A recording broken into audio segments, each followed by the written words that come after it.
జ్యోత్స్నకి పాప పుడుతుంది. పాపని చూడటానికి కూడా శ్యామ్ సుందర్ రాలేదనే బాధతో జ్యోత్స్న పాపని ఒంటరిగానే పెంచడానికి నిశ్చయించుకుంటుంది. ఇక్కడ నుండి కథ ఇలా ముందుకు వెళ్తుంది. జ్యోత్స్న చదువు వైపు మనసు తిప్పుకోసాగింది. కానీ ఎంత ప్రయత్నించినా ధ్యాస చదువు మీద లగ్నం కావటం లేదు. ఒక్కోసారి పడుకుంటే పక్కన శ్యామ్ సుందర్ ఉన్నట్టే అనిపించేది. అతనితో గడిపిన దాంపత్య జీవితం గుర్తుకు వచ్చేది. ఆ రోజులు ఎంత సుఖంగా ఉండేవి. అతని గుండెల మీద తల ఆనించి కబుర్లు చెబుతూనే ఒక్కోసారి అలాగే నిద్రపోయేది. అతని పరిశ్యంగం ఎంత సుఖంగా ఉండేది. ఎంత ప్రయత్నించినా ఆ నిశ్చింత ఇప్పుడు రావడం లేదు. జ్యోత్స్న శారీరకంగా శ్యామ్ నుండి విడివడి దూరంగా వచ్చేసింది. పగలంతా ధైర్యంగానే ఉండేది. రాత్రి అయ్యేసరికి ఎలాగో అనిపించేది. ఆ ఒంటరితనం భయంకరమైన ఊపిలా ఉండేది. అందులోంచి యువతలకి రావాలని పెనుగులాడేది. ఒక్కోసారి సాధ్యమయ్యేది. కానీ ఎన్నోసార్లు తనే ఓడిపోయేది. మానసికంగా అతని దగ్గరే ఉన్నట్లుగా అతనితో కలిసి గడిపిన ఆ దాంపత్య జీవితాల అనుభూతుల నుండి తనకిక విముక్తి లేనట్లుగా అనిపించేది. ఒక్కోసారి జ్యోత్స్న నిశితంగా తనని తాను ఆత్మవిమర్శ చేసుకునేది. అసలు నేనేం తప్పు చేశాను? ఎందుకు వీళ్ళందరూ నన్ను వదిలేశారు? ఆశ నా ప్రాణ స్నేహితురాలు. ఆశకి కష్టం వస్తే ఆదుకున్నాను. ఆశ కూతురంటే నాకు ఆపేక్ష ఉండదా? నన్ను వీళ్ళు అర్థం చేసుకోలేదంటే వీళ్ళకి అసలు స్నేహం అంటే ఏమిటో తెలియదన్నమాట. జ్యోత్స్నకి ఆశ కూతురు గుర్తుకు వస్తే గుండెలు దుఃఖ సముద్రంగా మారేవి. ఎక్కడుందో, ఎన్ని అవస్థలు పడుతోందో, తిండి పెడుతున్నారో లేదో, ఏమీ కాకూడదు అని తాను అనుకుందో అదే అయ్యింది. ఆశ కూతురు అలాంటి కష్టాలకి గురి అయింది అంటే అందుకు బాధ్యురాలు తను. ముమ్మాటికి తనే. ఆ పిల్ల పుట్టడానికి తనే కారణభూతురాలు. ఆ పాప కష్టాలకి తనే బాధ్యురాలు. జ్యోత్స్న మనసులో ఇది తీరని గాయంలా ఉంది. ఒక్కోసారి తన పాపని గారాబం చేస్తుంటే ఆశ కూతురు గుర్తుకు వచ్చి అలాగే ఉండిపోయేది. తనకి తానే దోషిలా ఫీల్ అయ్యేది. జ్యోత్స్నకి చాలా దుఃఖంగా ఉండేది. దానికి తోడు తీరని ఒంటరితనం. జ్యోత్స్న మనసు మండుతున్న జ్వాలలా ఉండేది. జ్యోత్స్న ఒక్కోసారి ఇంటికి వచ్చేసరికి సుబ్బులు ఎక్కడ పని అక్కడే ఉంచేది. ఇంట్లో చూస్తే ఒకసారి సిగరెట్ పీకలు కనిపించాయి. ఒకసారి పాప చేతిలో కొత్త బొమ్మలు కనిపించాయి. ఎవరొచ్చారు అంటే నాకు తెలిసిన ఒక ఆయన ఊర్నుంచి వచ్చాడమ్మా అంది. జ్యోత్స్నకి అనుమానం రాసాగింది. తన ఇంట్లో లేనప్పుడు ఎవరో సుబ్బుల కోసం ఇంటికి వస్తున్నారు అనే అనుమానం కలగసాగింది. మరి కాలేజీకి వెళ్తున్నానని బయలుదేరింది. సుబ్బులు పాప చేత టాటా చెప్పించి ఇంట్లోకి వెళ్లిపోయింది. జ్యోత్స్న ఎదురింటి వారికి అవతల రోడ్డుకి గేటు ఉంది. ఆ ఇంట్లో పై భాగంలో పడక గదిలోంచి చూస్తే జ్యోత్స్న ఇంటి ఆవరణ స్పష్టంగా కనిపిస్తుంది. జ్యోత్స్న ఆ ఇంట్లోకి పైకి వచ్చి కూర్చుంది. ఈ పరద పక్కకి లాగి చూడసాగింది. ఒక పావుగంట తర్వాత ఆ ఇంటి ముందు కారు ఆగింది. ఆ కారు ఎవరిదో జ్యోత్స్నకి తెలియదు. అందులో నుంచి శ్యామ్ సుందర్ దిగాడు. కారు హారన్ చప్పుడు వినగానే సుబ్బులు తలుపు తెరిచింది. చేతిలో పాప ఉంది. శ్యామ్ సుందర్ గేటు తెరుచుకుని లోపలికి వెళ్లాడు. సుబ్బులు అప్పటికే అక్కడే ఎదురు వచ్చింది. సుబ్బుల చేతుల్లో ఉన్న పాప అతన్ని చూడగానే ఎంతో అలవాటు అయిన వ్యక్తిలా సుబ్బుల చేతుల్లోంచి అతని చేతుల్లోకి దూకింది. అతను చేతులు చాపి ఎత్తుకున్నాడు. గుండెలకి నొక్కుకున్నాడు. ఎగిరేసి పట్టుకున్నాడు. పాప అతని జుట్టు రెండు చేతుల్లో పట్టుకుంది. అతని పెన్ లాగింది. గడియారం పీకింది.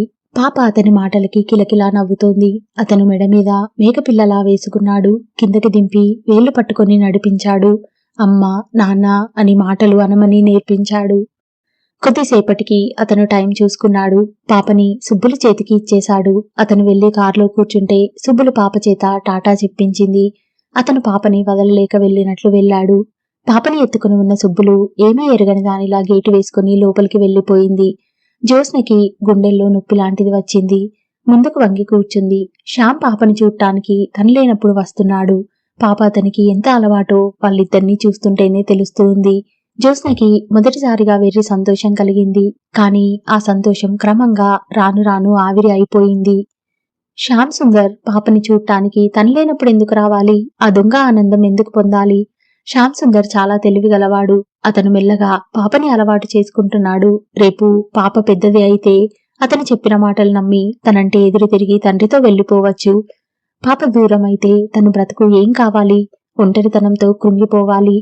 ఇలా రావటంలో తప్పకుండా అతని ఉద్దేశం అదే అయి ఉంటుంది. తను అతన్ని బాధ పెట్టినందుకు మంచి శిక్ష వేయటానికి అతను ప్రయత్నిస్తున్నాడన్నమాట. ఈ ఆలోచన రాగానే జ్యోత్స్నకి భూమి తలక్రిందులు అయినట్టు అనిపించింది. తన జీవితమే పెద్ద శూన్యంగా మారే ప్రమాదం ఎదురవుతున్నట్టు భయపడింది. జ్యోత్స్న ఇంటికి వచ్చింది. సుబ్బులు ఏమీ ఎరగనట్టుగా పని చూసుకుంటోంది. జ్యోత్స్నకి సుబ్బుల కంటే శ్యామ్ మీదే ఎక్కువగా కోపం వచ్చింది. ఎందుకంటే ఏ లంచమో పెట్టి అతను సుబ్బుల్ని లొంగ తీసుకుని ఉంటాడు. అందుకే అది తన దగ్గర ఉంటున్నా అతను చెప్పినట్టు వింటోంది. జ్యోత్స్నకి పాప చేతుల్లో బాల్ పాయింట్ పెన్ను కనిపించింది. సుబ్బులు, ఈ పెన్నెవరిది అని అడిగింది. అదా, అది మా ఊరు నుంచి ఒక ఆయన నన్ను చూడ్డానికి వచ్చాడమ్మా. దాని నోట్ల మాట పూర్తి కానేలేదు. జ్యోత్స్న కొట్టినట్టుగా అంది. ఛీ, నీకు సిగ్గులేదు? నా దగ్గర ఇన్ని అబద్ధాలాడతావా?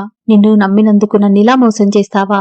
నిన్ను పెట్టుకున్నది నాతో విశ్వాసంగా ఉండటానికి కాని ఇంకొకరితో లాలూచి అవ్వమని కాదు. నాకు ఇష్టం లేని వాళ్ళని ఇంట్లోకి రాయనీయడానికి నీకెంత గుండె ధైర్యం? అది కాదమ్మా. సుబ్బులు ఏదో చెప్పబోయింది.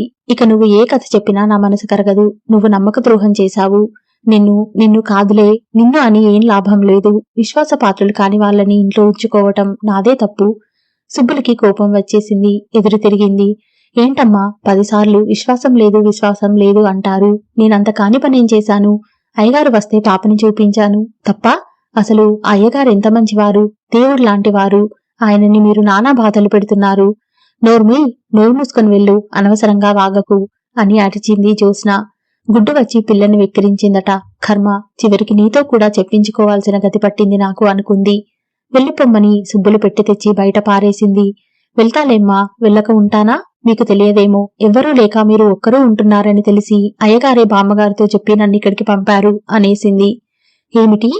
ఆశ్చర్యపోయింది. ఆ మాటలు వినగానే జ్యోత్స్నకి పిచ్చెక్కిపోయింది. అంతేకాదు, జ్యోత్స్న ప్రసవించిన రాత్రి అతను వచ్చి ఎంత ఆదుర్దా పడ్డాడో చెప్పబోయింది. జ్యోత్స్న వెర్రి కోపంతో సుబ్బుల్ని రెక్కపట్టి వీధిలోకి తోసింది. తలుపులు వేసుకుని లోపలికి వచ్చిన జ్యోత్స్నకి గుండెలు బద్దలయ్యేంత నొప్పి వచ్చింది. చప్పున అక్కడ కూలబడింది. ఆ మధ్యాహ్నమే జ్యోత్స్న పాపని వీధి చివర ఉన్న బేబీ కేర్ సెంటర్లో చేర్పించింది. నా పాప కోసం ఎవరు వచ్చినా పాపని చూడనీయద్దు అని గట్టిగా వాళ్ళకి వార్నింగ్ ఇచ్చింది. మర్నాడు శ్యామ్ సుందర్ ఆ బేబీ కేర్ సెంటర్ దగ్గరికి వచ్చాడు. నో సార్, జ్యోత్స్న గారు గట్టిగా ఎవరికి పాపని చూడవద్దని చెప్పారు. I'm sorry. మీరేం అనుకోవద్దు. మీకంతా చూడాలని ఉంటే ఆవిడ దగ్గర నుంచి లెటర్ తీసుకురండి అంది ఆవిడ. అతన్ని చూసిన పాప తప్పటడుగులు వేస్తూ చేతులు చాస్తూ ఆనందంగా రాబోయింది. ఇంతలో ఆవిడ పాపని ఎత్తుకుని వెళ్లిపోయింది. పాప ఏడవసాగింది. అతను తిరిగి వచ్చేశాడు. పాప ఏడుపు గుర్తుకు వస్తుంటే అతనికి గుండెలు నొక్కినట్లు అయింది. రోజులు బాగానే గడుస్తున్నాయి. జ్యోత్స్నకి దినచర్య క్రమబద్ధంగా సాగిపోతోంది. ఎండలు బాగా ముదిరినాయి. వడగాల్పులు వీస్తున్నాయి. జ్యోత్స్నకి ఇంకో వారం రోజులు పోతే కాని సెలవు దొరకదు. పాపని కాలేజీకి వెళ్లేటప్పుడు బేబీ కేర్ సెంటర్లో దించటం, తిరిగి వచ్చేటప్పుడు తీసుకురావటం అలవాటయ్యింది. ఆ రోజు లేస్తూనే పాప పక్కలు వెచ్చగా ఉన్నాయి. నిన్నట్నుంచే పాలు సరిగా తాగటం లేదని కేర్ సెంటర్లో ఆయా చెప్పింది. రాత్రి తెల్లవార్లు ఏడుస్తూనే ఉంది. ఉదయం 10 గంటలు అయ్యేసరికి పాపకి జ్వరం బాగా ఎక్కువయింది. మగతగా పడుకుని ఉంది. జ్యోత్స్న ఎంత లేపినా లేవటం లేదు. జ్యోత్స్న కాలేజీకి సెలవు చీటి వ్రాసి పంపింది. పాపని తీసుకుని డాక్టర్ దగ్గరికి వెళ్ళింది. ఆవిడ పరీక్ష చేసింది. జ్యోత్స్నతో వైరస్ ఫీవర్, ఇంజెక్షన్ తీసుకురండి. ఈ జ్వరం వచ్చిన 8 గంటల లోపల ఈ ఇంజెక్షన్ ఇవ్వకపోతే పిల్ల దక్కదు. మీరు వెంటనే తేవాలి. ఈ ఫీవర్తో ఇప్పటికే సిటీలో చాలా మంది పోయారు అంది. జ్యోత్స్న గుండెల్లో రాయి పడింది. పాపని అక్కడ నర్స్కి అప్పచెప్పి ఇంజెక్షన్ కోసం పరిగెత్తింది. ఎప్పుడూ మందులు ఇచ్చే అతని దగ్గర అది లేదు. హ్యాబిట్స్ లో దొరుకుతుందని చెప్పారు. ఆటోలో అక్కడికి వెళ్ళింది. అక్కడ ఏ షాప్లోనూ లేదు. ఉస్మాన్ గంజ్ అన్నారు. వాళ్ళు సికింద్రాబాద్ అన్నారు. సికింద్రాబాద్ వెళ్తే వాళ్ళు మా దగ్గర 2 ఉంటే ఇప్పుడే ఇచ్చేశాం అన్నారు. ఎర్రటి ఎండ, వెచ్చటి వడగాల్పులు. జ్యోత్స్నకి నోరు తడారిపోతోంది. ఉదయం ఆదుర్దాతో ఏమీ తినలేదు. ఈ తిరుగుడుతో ప్రాణం పోతోంది. ఇక తిరిగే ఓపిక కూడా లేకుండా పోతోంది. ఆ షాపు వాళ్ళని బ్రతిమలాడింది. మీకు పుణ్యం ఉంటుంది. మీకెంత డబ్బు కావాలంటే అంత ఇస్తాను. ఈ ఇంజెక్షన్ ఉంటే ఇవ్వండి అంది. అయ్యో, పసిపిల్ల మందు మీరింతగా అడగాలా అమ్మా? ఉంటే మేమివ్వమా? ఎక్కడ దొరుకుతుందో మీరు తెచ్చి పెట్టండి. జ్యోత్స్నని చూసి జాలిపడిన అతను జ్యోత్స్నని కూర్చోమన్నాడు. కుర్రాడి చేత 4 షాపులు తిప్పించాడు. ఎక్కడా దొరకలేదు అని తిరిగి వచ్చాడు. జ్వరం వారం రోజుల నుంచి మహమ్మారిలా వచ్చిందమ్మా. ఇంజెక్షన్స్ తగినన్ని లేవు. చాలా స్కేర్సిటీ ఉంది. చాలా మంది పోయారు కూడా అతను అంటుండగానే ఇంకో ఆమె అక్కడికి అదే ఇంజెక్షన్ కోసం వచ్చింది. షాప్ అతను లేవని చెప్పాడు. జ్యోత్స్న ఉసూరంటూ ఆటో ఎక్కింది. హాస్పిటల్కి పోనీయమని చెప్పింది. ఆటోలో వస్తుంటే జ్యోత్స్న కళ్ళ వెంట నీళ్లు ధారాపాతంగా కారసాగినాయి. భగవంతుడు ఎందుకిలా చేస్తున్నాడు? తనకి ఎవరూ లేరు. ఉన్న ఒక్క పాపని లాక్కొని ఒంటరితనంతో కృషించి చావమనా? పాపకి ఏమైనా అయితే డాక్టర్ పెట్టిన గడువులో ఈ మందుని వెతకటంలోనే టైం అంతా అయిపోతోంది. అయితే పాప తనకి దక్కదన్న మాటేనా? జ్యోత్స్నకి ఏడుపు ఉధృతంగా వచ్చేస్తోంది. ఎండలో కందిపోయిన ముఖంతో రేగిన జుట్టుతో జ్యోత్స్న హాస్పిటల్ ముందు ఆటో ఆగింది. ఇంజెక్షన్ దొరికిందా? ఆయా పరిగెత్తుకుంటూ వచ్చి అడిగింది. లేదు. పెదవులు బిగబట్టుకుంటూ కన్నీళ్లు ఆపుకోవటానికి విశ్వ ప్రయత్నం చేస్తూ తల తిప్పింది. దొరకలేదా? బేబీ ఊపిరి తీసుకోవటానికే చాలా కష్టపడుతోంది అంటూ లోపలికి పరిగెత్తింది. జ్యోత్స్న కాళ్ళు ఇనుపగుళ్ళు కట్టినంత భారంగా ఉన్నాయి. అడుగు తీసి అడుగు వేయలేనంత నీరసంగా ఉంది. పాపా, నీకేదైనా అయితే నిన్ను బ్రతకలేను. నీకు ఇంజెక్షన్ దొరక్కపోతే నీతో పాటు నేను వచ్చేందుకు నాకు నిద్రమాత్రలు దొరుకుతాయిగా అనుకోసాగింది. పిచ్చి పట్టేట్టుంది. జ్యోత్స్న లోపలికి వచ్చింది. ఎండలో నుంచి రావటం వల్ల కళ్ళు కనిపించనట్లుగా అయింది. అక్కడ డాక్టర్ కూర్చునే టేబుల్ దగ్గర నిలబడి అటు తిరిగి ఎవరో ఫోన్లో మాట్లాడుతున్నారు. జ్యోత్స్న ఆ కంఠం వినగానే ఉలిక్కిపడింది. అది శ్యామ్ సుందర్ కంఠంలా ఉంది. కంఠంలో ఉండటం కాదు, అతనే. జ్యోత్స్న కళ్ళు దీనంగా చూస్తూ నిలదొక్కున్నాయి. సందేహం లేదు, అతనే. ఫోన్లో ఎవరెవరినో ఇంజెక్షన్ కోసం అడుగుతున్నాడు. డాక్టర్ గారు అక్కడే ఉంది. అతను ఎన్నెన్ని నంబర్లకో ఫోన్ చేస్తున్నాడు. ఇంజెక్షన్ లేదు అనడంతో పెట్టేస్తున్నాడు. జ్యోత్స్న నిలబడి ఉంది. ఆశగా అతని మాటల్నే వింటోంది. శ్యామ్ సుందర్ మెడ్రాస్ డైల్ చేశాడు. ఎవరో ఫ్రెండ్ కాబోలు. శ్యామ్ చెప్పాడు. వాసు, ఈ ఇంజెక్షన్ పేరు నోట్ చేసుకో. నాకిది దొరికిన వెంటనే ఫోన్ చెయ్యి. ఎవరో కాదురా, నా బేబీకే జ్వరంగా ఉంది. చాలా సీరియస్ గా ఉంది. ఈ ఇంజెక్షన్ దొరక్కపోతే బతికేటట్టు లేదు. ఓకే ఓకే, నేనిక్కడే ఈ ఫోన్ దగ్గరే ఉంటాను. వెంటనే చెప్పు. త్వరగా రా. ఆలస్యం చేయకు. ఆజ్ఞాపించినట్టుగా అని పెట్టేశాడు. అతను కూర్చోలేదు. వెనక్కి తిరిగాడు. జ్యోత్స్న కనిపించింది. ఒక్క నిమిషం ఒకరిని ఒకరు చూసుకుంటూ నిలబడిపోయారు. అతను పిచ్చిదానిలా వడలిపోయిన ముఖంతో ఉన్న జ్యోత్స్నని చూస్తూ, జ్యోత్స్న కూడా అతన్నే చూస్తోంది. అతని ముఖంలో కంగారు, భయం స్పష్టంగా కనిపిస్తున్నాయి. పాపకి జ్వరంగా ఉందని తనెంత ఆదుర్దా పడుతున్నదో అంతకి రెట్టింపు ఆదుర్దా పడుతున్నాడతను. డాక్టర్ గారు చెప్పింది. సారీ జ్యోత్స్న, నువ్వు మందు కోసం వెళ్లి ఇన్ని గంటలైనా రాలేదు. బేబీ విషయం నాకు భయంగా ఉంది. అందుకని శ్యామ్ సుందర్కి ఫోన్ చేశాను. ఆవిడని ఇంతలో ఆయా పిలవడంతో లోపలికి వెళ్ళింది. జ్యోత్స్న అక్కడ బొమ్మలా నిలబడింది. పాప అక్కడ ఉయ్యాలలో ఉంది. ఆక్సిజన్ పెట్టారు. జ్యోత్స్న ఉయ్యాల పట్టుకుని అలాగే చూస్తూ నిలబడింది. శ్యామ్ సుందర్ కూడా ఉయ్యాలకి అటువైపు వచ్చాడు. చేయి చాచి నెదురు తాకి చూశాడు. నిట్టూర్చాడు. ఆ తర్వాత అక్కడ ప్యాంట్ జేబులో చేతులు పెట్టుకుని అటూ ఇటూ తిరగసాగాడు. అతను మెడ్రాస్ నుంచి ఫోన్ కాల్ కోసం వెయిట్ చేస్తున్నాడు. అరగంట తర్వాత ఫోన్ మోగింది. అతను ఆదుర్దాగా వెళ్లి తీశాడు. మెడ్రాస్ నుంచి ఫోన్ చేశాడు. ఇంజెక్షన్ దొరికిందట. దొరికిందా? థ్యాంక్ యూ వెరీ మచ్ అన్నాడు. అతని నుదుటి నిండా చెమటలు పట్టి ఉన్నాయి. కానీ ఇంజెక్షన్ పంపటం ఎలా అని వాడు అడుగుతున్నాడు. అతను క్షణం ఆలోచించాడు. ఆ వెంటనే చెప్పాడు. చూడు, ఎయిర్పోర్ట్ లో నా ఫ్రెండ్ ఒకతను ఉన్నాడు. పేరు చక్రవర్తి. నువ్వు వెళ్లి అతనికి అది ఇవ్వు. 5:30కి ప్లేన్ బయలుదేరుతుంది. 6:30 కల్లా వచ్చేస్తుంది. త్వరగా వెళ్ళు. నేను అతనికి ఫోన్ చేస్తానులే. టైం ఎక్కువ లేదు. నువ్వు వెంటనే బయలుదేరాలి అని ఊదర పెట్టినట్టు చెప్పాడు. ఆ తర్వాత అతను మెడ్రాస్ ఎయిర్పోర్ట్ కి ఫోన్ చేశాడు. ఫోన్లో చక్రవర్తి దొరకగానే విషయం చెప్పాడు. అతను పంపే ఏర్పాటు చేస్తానని చెప్పాడు. అరగంట తర్వాత శ్యామ్ సుందర్ మళ్ళా ఫోన్ చేశాడు. వాసు వచ్చాడా లేదా అని. వాసు వచ్చాడు. ఇంజెక్షన్ ఇచ్చాడు. అది పైలట్ స్వామినాథన్కి ఇచ్చాను. ప్లేన్ బయలుదేరింది. జాగ్రత్తగా తెస్తున్నాడు. నువ్వు ప్లేన్ టైంకి వెళ్లి అతనికి నీ పేరు చెబితే ఇంజెక్షన్ ఇస్తాడు అని చెప్పాడు. ఓకే, థ్యాంక్ యూ అన్నాడు. అతను టైం చూసుకున్నాడు. పాప ఉయ్యాల దగ్గరికి వచ్చి నిలబడ్డాడు. పాప ఊపిరి పీల్చటం తగ్గినట్టుగా ఉంది. డాక్టర్ని పిలిచాడు. ఆవిడ పరీక్ష చేసింది. ఇంకో గంటలో ఇంజెక్షన్ వచ్చేస్తోంది అని చెప్పాడు. చూద్దాం మన అదృష్టం ఎలా ఉందో అంది. జ్యోత్స్న ఉయ్యాలని ఆనుకుని శిలాప్రతిమలా నిలబడింది. జ్యోత్స్నకి చెయ్యి కదిపే శక్తి కూడా లేనంత నీరసంగా ఉంది. శ్యామ్ సుందర్ వచ్చాడు. పరిస్థితి అంతా తన చేతుల్లోకి తీసుకున్నాడు. ఆందోళన, భయం, దిగులు, కంగారు అవన్నీ అతను పడుతున్నాడిప్పుడు. జ్యోత్స్న రాతి బొమ్మలా అదృష్టం చెప్పబోయే తీర్పుకి వేచి ఉన్న వ్యక్తిలా ఉంది. శ్యామ్ సుందర్ని చూస్తే ఏదో చెప్పలేని హాయి కలుగుతోంది.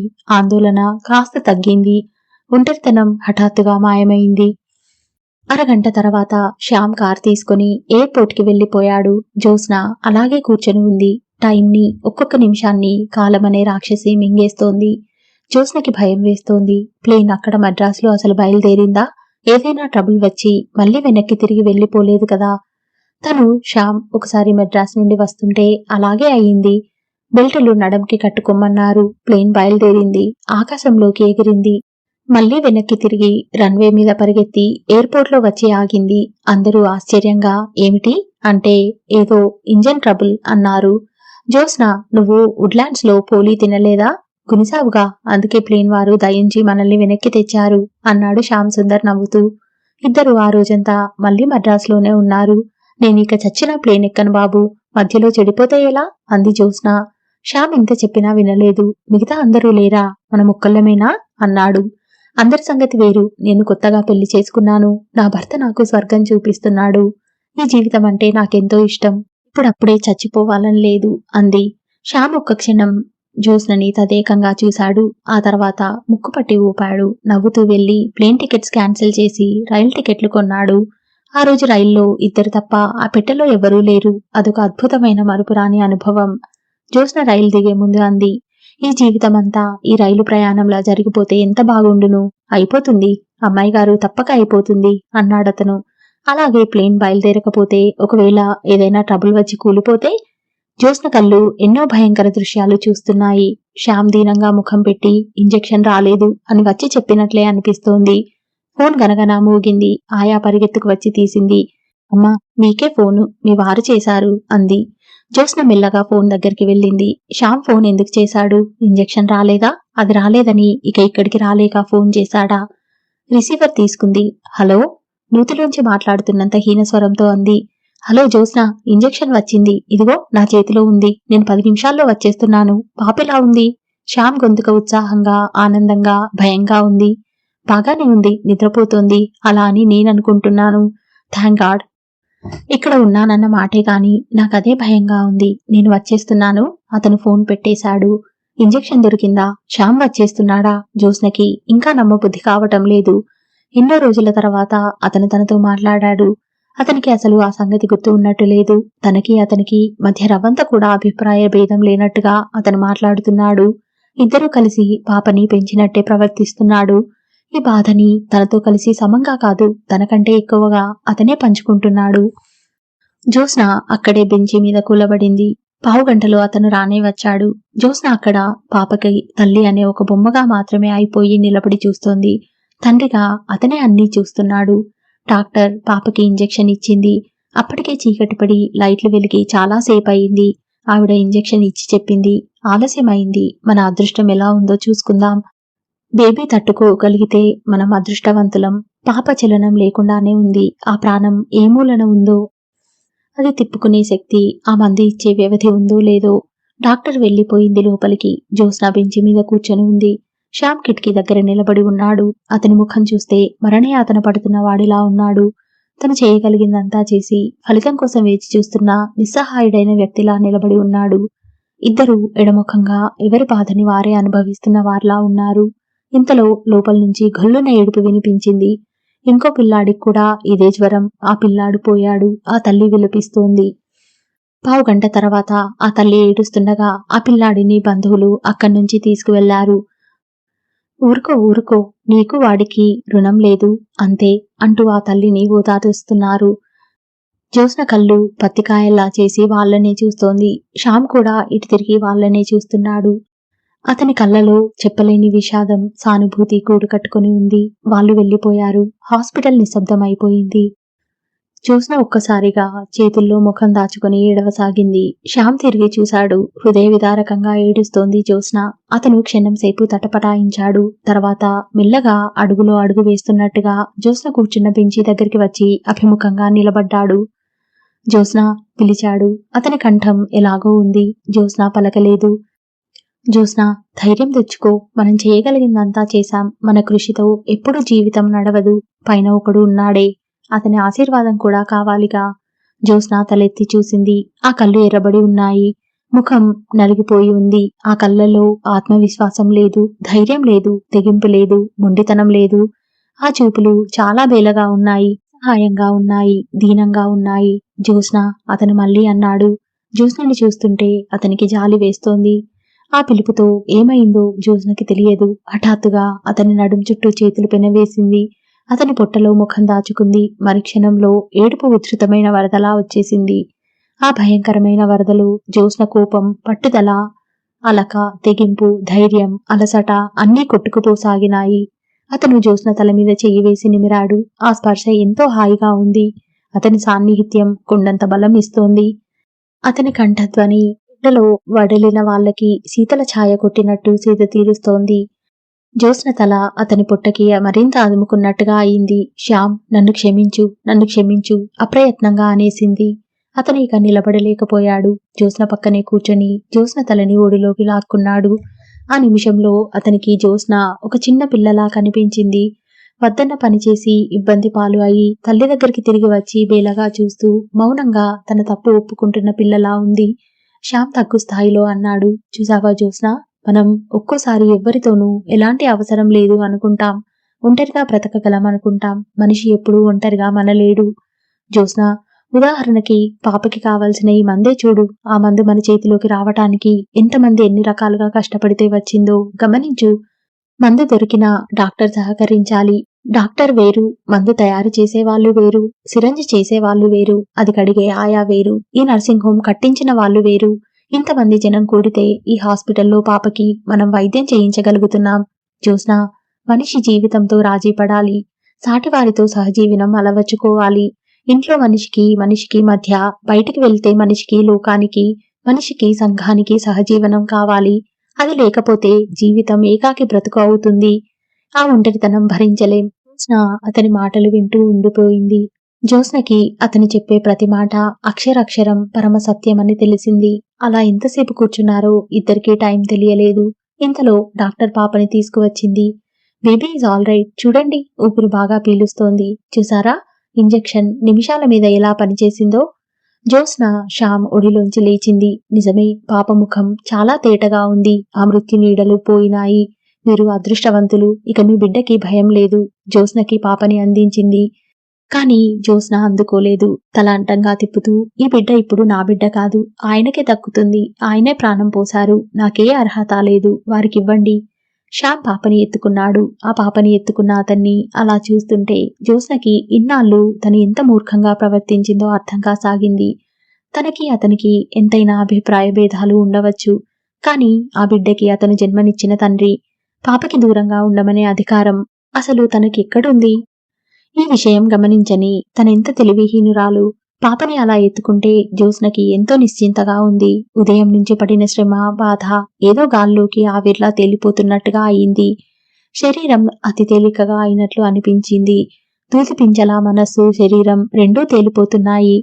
జ్యోత్స్న తన భుజం మీదకి విరిగిపోతున్న జ్యోత్స్నని చప్పున ఎడం చేత్తో నడుం చుట్టూ చేయి వేసి పట్టుకుని ఆపాడతను. తర్వాత ఏమైందో జ్యోత్స్నకి తెలియదు. చాలాసేపయిన తర్వాత జ్యోత్స్నకి మెలకువ వచ్చింది. ఉలిక్కిపడి లేచి కూర్చుంది. తను మంచం మీద ఉంది. ఎదురుగా శ్యామ్ బెంచి మీద తల ఆనించి కాలు మీద కాలు వేసుకుని ఒడిలా చేసి ఆ ఒడిలో పాపని పదిలంగా పట్టుకొని ఉన్నాడు. జ్యోత్స్న మంచం దిగి లేచి వచ్చింది. అతను గోడకి తల ఆనించి నిద్రపోతున్నాడు. ఉదయం నుంచి తనతో పాటు అతను కూడా ఎంతగానో శ్రమపడ్డాడు. జ్యోత్స్న మెల్లగా అతని ఒడిలో ఉన్న పాపని తీసుకోబోయింది. అతను ఉలిక్కిపడి కళ్ళు తెరిచాడు. జ్యోత్స్న పాపని తీసుకువచ్చి ఉయ్యాలలో పడుకోబెట్టింది. తను అతని పక్కన బెంచి మీద కూర్చుంది. నాకేమైంది, ఎలా నిద్రపోయాను అంది సిగ్గుపడుతున్నట్టుగా. ఎండలో బాగా తిరిగినట్టున్నావు, కళ్ళు తిరిగినాయి అన్నాడతను. అతని కళ్ళు నిద్రతో కూరుకుపోతున్నాయి. జ్యోత్స్న కూర్చుంది. అతను బెంచి మీద పక్కకు ఒరిగి పడుకున్నాడు. జ్యోత్స్న మెల్లగా అతని తల ఎత్తి తన ఒడిలో పెట్టుకుంది. ఒక చేత్తో పాప పడుకున్న ఉయ్యాలని మెల్లగా ఊపుతున్న జ్యోత్స్న రెండో చేత్తో తన ఒడిలో ఉన్న శ్యామ్ తలని జుట్టులోకి వేళ్లు పోనిచ్చి నిమరసాగింది. జ్యోత్స్నకి ఎంతో హాయిగా ఉంది. పాప 2 రోజుల్లో బాగా కోలుకుంది. జ్యోత్స్న 2 నెలల క్రితం హౌసింగ్ బోర్డు వాళ్ళు కట్టించే ఇళ్లకి అప్లికేషన్ ఇచ్చింది.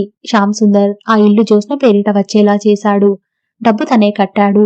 జ్యోత్స్నకి అలాట్మెంట్ వచ్చిన కాగితాలు ఇస్తూ ఏ మగాడైనా భార్యకి పిల్లలు ఇవ్వగానే సరికాదు. ఆ పిల్లలు సుఖంగా నిశ్చింతగా పెరిగేలా చూడాల్సిన బాధ్యత అతనికి ఉంది. ఈ ఇల్లు నీకోసం కాదు, పాప కోసం అన్నాడు. నన్నెందుకు నువ్వు ఇంకా మాటలంటావు అంది. మంచి రోజు చూసి ఇంట్లో గృహప్రవేశమయ్యారు. ఆ రోజు పాప పుట్టినరోజు కూడా అయ్యింది. శాంతిప్రియ అని నామకరణం చేశారు. మయూరపురం నుంచి వరమ్మగారు వచ్చింది. సుబ్బులు వచ్చింది. జోగారావు గారు, శివయ్య, సూరి అందరూ వచ్చారు. జ్యోత్స్న శ్యామ్ సుందర్తో వెళ్లి అత్తగారిని రమ్మనమని పిలిచింది. శ్యామ్ కూతుర్ని చూసి ప్రమీల, అరుణ ఎంతో ముచ్చటపడ్డారు. శ్యామ్ బంధువులు, స్నేహితులు, జ్యోత్స్న తరపు వాళ్ళు అందరూ వచ్చారు. గృహప్రవేశం, నామకరణ మహోత్సవం, పుట్టినరోజు వేడుక అన్నీ కలిసిన ఆ దినం ఎంతో వైభవంగా బంధుమిత్రుల సమక్షంలో ఆనందంగా, కోలాహలంగా, సరసోక్తులతో, పరాచకాలతో, బంధుత్వాల తిరగవేతలు ఎంతో బాగా జరిగింది. పందిట్లో తిరుగుతూ అందర్నీ పలకరిస్తూ అందరికీ ఎవరికి వారికే ఆత్మీయుడుగా మసలుతున్న శ్యామ్ సుందర్ని చూసి జ్యోత్స్న ఆశ్చర్యపోయింది. ఇతనికి ఎంత ఓపిక అనిపించింది. అతనికి ఆడవాళ్లు, మగవాళ్లు అందరూ చిన్న పెద్ద భేదం అనేది లేకుండా పోతున్నారు. అందరి విషయాలు ఆసక్తితో వింటున్నాడు. జ్యోత్స్నకి ఆ క్షణంలో ఒక వటవృక్షంలా కనిపించాడు. వీరంతా అతని నీడలో సేద తీరుతున్న పిట్టల్లా ఉన్నారు. సంఘంలో ఇలాంటి మనుషుల అవసరం ఎంతైనా ఉంది అనిపించింది. వరమ్మగారు, జానకమ్మగారు పోటీపడి శాంతిప్రియకి నగలు, బట్టలు ఇచ్చారు. సమర్థుడైన తండ్రి ఆ బంధుకోటిలో అల్లారు ముద్దు బిడ్డలా అయింది ఆ పసిపాప. జ్యోత్స్నకి మరీ అనిపించింది. తను మూర్ఖత్వంతో ఎడంగా ఉంటే పాపకి ఇదంతా లభించేది కాదు. ఆ అధికారం తనకెక్కడుంది? వచ్చిన వాళ్ళందరూ వెళ్లిపోయారు. వరమ్మగారు జానకమ్మగారితో కలిసి వెళ్ళింది. ఆవిడ బలవంతం చేసి తీసుకెళ్ళింది. అలాంటి మర్యాదలు చేయాలనుకోవటం వరమ్మగారికి ఎంతో బాగా తెలుసు. ఆ రాత్రి అడిగింది జ్యోత్స్న, శ్యామ్, కనీసం ఇప్పుడైనా ఆశ కూతురు ఎక్కడ ఉంది చెప్పవు? నేనేమీ చేయను. దూరం నుంచి ఒక్కసారి కల్లారా చూసి వచ్చేస్తాను. నా పాప ఇంత గారాబంగా ఆనందంగా పెరుగుతోంది. ఒకవేళ ఆశ కూతురు కష్టాలు పడుతుంటే ఈ ఆనందం నాకు మిగలదు. శ్యామ్ ఏమీ అనలేదు. జేబులోంచి చిన్న డైరీ తీశాడు. అందులో అతని ఫ్రెండ్స్ ఫోన్ నంబర్లు, అడ్రస్లు ఉంటాయి. జ్యోత్స్నకి ఆ డైరీ కొత్తదేం కాదు. అతని ఎన్నోసార్లు టేబుల్ మీద, మంచం మీద నిర్లక్ష్యంగా తన కళ్ళెదుట పడేసే డైరీయే. శ్యామ్ ఆ డైరీలో నుంచి ఒక పేజీ చించి జ్యోత్స్న చేతికి ఇచ్చాడు. జ్యోత్స్న ఆ కాగితం చూసింది. Simpson Bharat heavy electricals, Ramachandrapuram, quarter number ఉంది. అతను టెక్నికల్ అడ్వైజర్ ఉద్యోగం చేస్తున్నాడు. జ్యోత్స్న అర్థం కానట్టు అడ్రస్ కాగితం చూస్తూ నిలబడిపోయింది. జ్యోత్స్న మర్నాడు మధ్యాహ్నం రామచంద్రాపురం వచ్చింది. మిస్టర్ సిమ్సన్ ఆస్ట్రేలియా దేశస్థుడు. అతనికి ఉన్న వాటిల్లోకెల్లా అత్యంత సౌకర్యమైన భవనం ఇచ్చారు. జ్యోత్స్న వెళ్ళింది. వాకిట్లో లాన్ ఉంది. పూల మొక్కలున్నాయి. ఆ ఇల్లు అధునాతనంగా, పరిశుభ్రంగా ఉంది. జ్యోత్స్న అక్కడ పనివానికి తన భర్త పేరు ముందు శ్రీమతి చేర్చి చీటీ ఇచ్చింది. అతను లోనికి వెళ్లి వచ్చాడు. అతని వెంట ఒక ఆమె వచ్చింది. ఆమె విదేశీ వనిత. తెల్లగా, లావుగా, స్లీవ్లెస్ గౌన్ తో, ఎత్తు చెప్పులతో ఉంది. జ్యోత్స్నని చూడగానే ఎంతో మర్యాదగా లోపలికి వచ్చి కూర్చోమని ఆహ్వానించింది. తను పాపని చూడటానికి వచ్చానని చెప్పింది జ్యోత్స్న. పాప, ఓ శ్యామ్ సుందర్ ఇచ్చిన బేబీయా? జాయ్ని చూడటానికి వచ్చారా? అంటూ నౌకర్ వైపు తిరిగి, జాయ్ పైన ఆడుకుంటోంది. సిమ్సన్తో చెప్పి తీసుకురా అని అంది. నౌకర్ తల ఊపి వెళ్లాడు. తనని మిసెస్ సిమ్సన్ గా పరిచయం చేసుకుంది. శ్యామ్ని గురించి అడిగింది. లోపలికి వెళ్లి నౌకర్తో టీ పట్టించుకు వచ్చింది. జ్యోత్స్న టీ తాగుతుండగా ఇంతలో మేడ మీద నుంచి మిస్టర్ సిమ్సన్ వచ్చాడు. మెడ మీద మేకపిల్లలా ఒక 2 సంవత్సరాల పాప ఉంది. అతను ఏదో అంటుంటే ఆ పాప కిలకిలా నవ్వుతూ ఓ డాడీ అంటోంది. మిసెస్ సిమ్సన్ అతన్ని జ్యోత్స్నకి పరిచయం చేసింది. ఆ పాపని చూపించింది. ఆంటీకి గుడ్ ఆఫ్టర్నూన్ చెప్పు అంది. ఆ పిల్ల సిగ్గుగా చెప్పి మళ్ళీ తండ్రి మెడకి ఖర్చుకుపోయింది. జాయ్ అని మేం పేరు పెట్టుకున్నాం. మాకు పిల్లలు లేరు. మేము ఇక్కడ పాపని పెంచుకోవాలని అనుకున్నాం. మా ఫ్రెండ్స్ ఈ పాపని తీసుకువచ్చి ఇచ్చారు. మాకు ఎంతో సంతోషాన్ని కలుగజేసింది. అందుకని జాయ్ అని పేరు పెట్టుకున్నాం. చాలా అల్లరి పిల్ల. షీస్ వెరీ ఇంటెలిజెంట్ అంది ఆవిడ. జ్యోత్స్న టీ తాగటం మర్చిపోయినట్టుగా ఆ పాపని చూస్తోంది. ఎంత బాగుంది, ఎంత ఆరోగ్యంగా, ఎంత బొద్దుగా ఉంది. ఆ బుగ్గలు పుష్టికరమైన ఆహారం తింటున్నట్టుగా ఆపిల్ పళ్ళలా ఉన్నాయి. పెదవులు ఆరోగ్యంగా ఎర్రగా ఉన్నాయి. చేతులు కాళ్ళు బొద్దుగా ఉన్నాయి. లేసు ఉన్న అందమైన ఫారిన్ ఫ్రాక్ వేసుకుంది. జుట్టు కత్తిరించి ఉంది. అన్నింటికంటే ముఖ్యంగా ఆ పసిముఖంలో ఆనందం వెలిగిపోతోంది. బాధ, ఆకలి అంటే తెలియని వాతావరణంలో పెరిగినట్టుగా స్పష్టంగా తెలుస్తోంది. జ్యోత్స్న చేతులు చాచి రమ్మనమని పిలిచింది. పాప ముఖం తిప్పేసింది. రాలేదు. మిస్టర్ సిమ్సన్ జాయ్ని వెళ్ళమని బలవంతం చేశాడు. జాయ్ వెళ్ళలేదు. ఆయన్ని కరుచుకుపోయి ఉంది. జ్యోత్స్నకి ఎంతో ఆనందం వేసింది. తన జీవితంలో ఇంతవరకు ఎన్నడూ చూడని మహా అద్భుతం గమనిస్తున్న దానిలా వివసురాలైనట్టుగా కూర్చుండిపోయింది. సిమ్సన్ చెబుతోంది, కొత్తలో మేము అలవాటు చేసుకోవటానికి చాలా శ్రమపడ్డాం. పాలు తాగేది కాదు. మమ్మల్ని చూస్తే ఏడ్చేది. నేను ఆయా ఎలాగో తంటాలు పడి మాలిమి చేసుకున్నాం. మేమీ పాపని తీసుకునేందుకు శ్యామ్ సుందర్తో ఒక షరతు పెట్టాం. కనీసం ఒక 1.5 ఏళ్ల పాటు అయినా ఈ పాపని చూడటానికి ఎవరూ రాకూడదు అన్నాం. అతను ఆ షరతుకి ఒప్పుకున్నాడు. ఎవరూ రారని చెప్పాడు. మీరు రావటమే నయమయింది. మేమతనికి ఫోన్ చేద్దామని అనుకుంటున్నాం. ఎందుకంటే ఇక్కడ ఆఫీస్లో మేం వచ్చిన పని పూర్తి అయింది. మేము వారంలో వెళ్ళిపోతున్నాం. జ్యోత్స్న పాపనే చూస్తోంది. ఆ పాపకి తల్లిదండ్రుల దగ్గర నుంచి ప్రేమ పుష్కలంగా లభిస్తోంది. తనిప్పుడు అవసరం లేదు. కొద్దిసేపు కూర్చున్న తర్వాత జ్యోత్స్న వెళ్ళటానికి లేచింది. మేం వెళ్లే లోపల మళ్ళీ కనిపిస్తాం అంది ఆవిడ. జ్యోత్స్న తిరిగి వచ్చేసింది.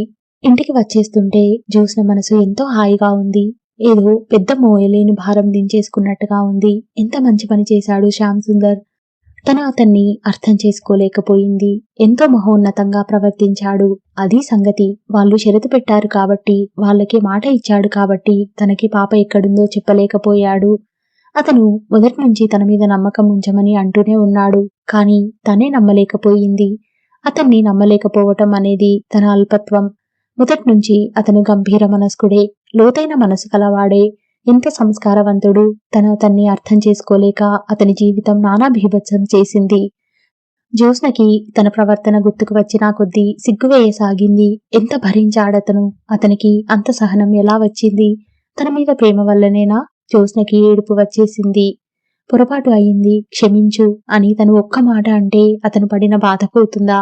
ఏం చేస్తే, ఏమిస్తే తను చేసిన తప్పు ప్రక్షాళన అవుతుంది? బామ్మ అన్నమాట ఎంత యథార్థం. అతని భార్య అని చెప్పుకోవటానికి కూడా అర్హత లేదేమో. జ్యోత్స్న ఇంటికి వచ్చింది.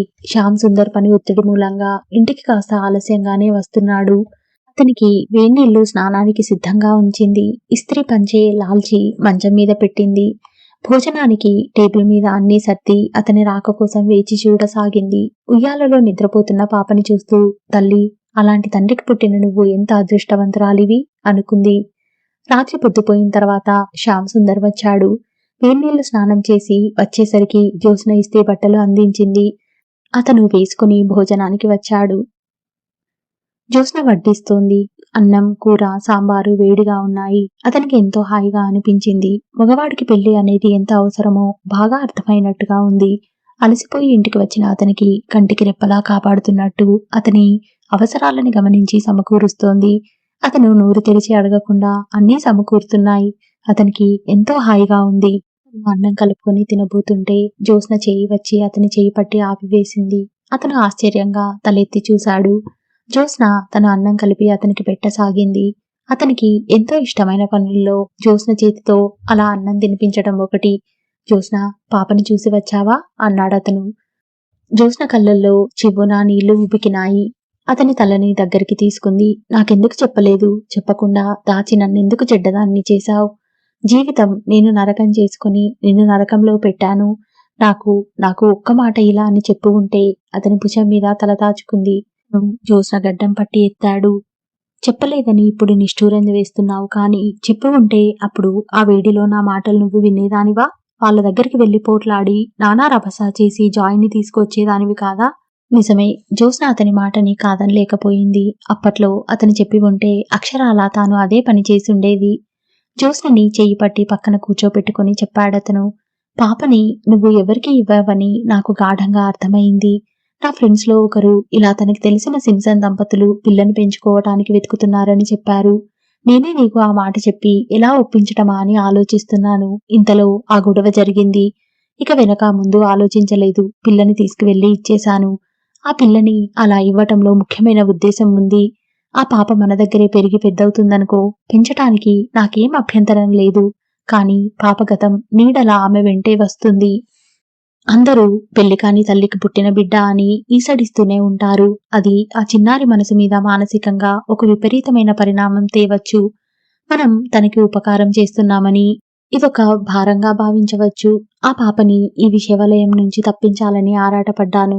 తను స్వేచ్ఛగా, సుఖంగా, సంతోషంగా బ్రతకగలిగే అవకాశం దొరికింది. అందులోకి తనని ఎగిరేయాలని అనుకున్నాను. జ్యోత్స్న, నేను ఈ విషయంలో చాలా బాధపెట్టిన మాట నిజమే. కాని వాళ్ళు షరతు పెట్టడంలో తప్పనిసరి అయింది. జ్యోత్స్న మోకాళ్ల మీద కూలబడి అతని ఒడిలో తలదూర్చుకుని అంది. శ్యామ్, నేను నిన్ను అర్థం చేసుకోలేకపోయాను. నన్ను మన్నించు. శ్యామ్ జ్యోత్స్నని చేతులు పట్టి లేవదీశాడు. పాప పుట్టిన తర్వాత మాత్రం నేను ఇక భరించలేకపోయాను.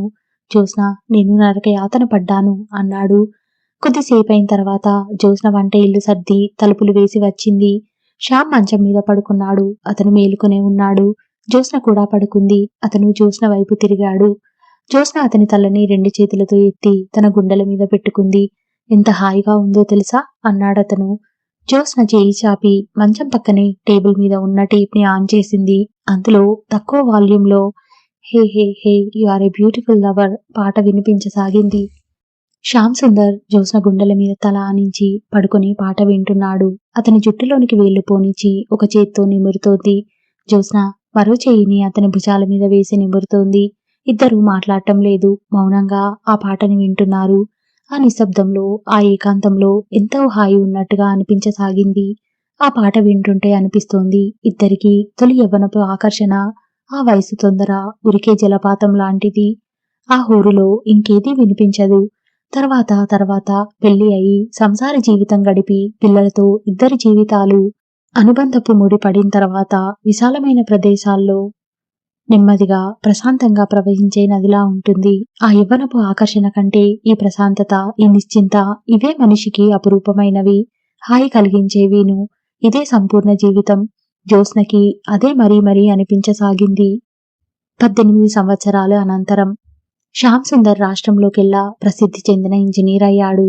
అతను ప్రభుత్వానికి సమర్పిస్తున్న ప్లాన్స్ అంత ఆసక్తిదాయకంగా ఉంటున్నాయి.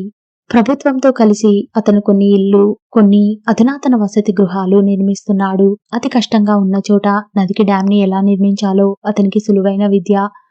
ప్రభుత్వ యంత్రాంగంలో పరపతి గల ఒక ముఖ్యమైన వ్యక్తి అయ్యాడు.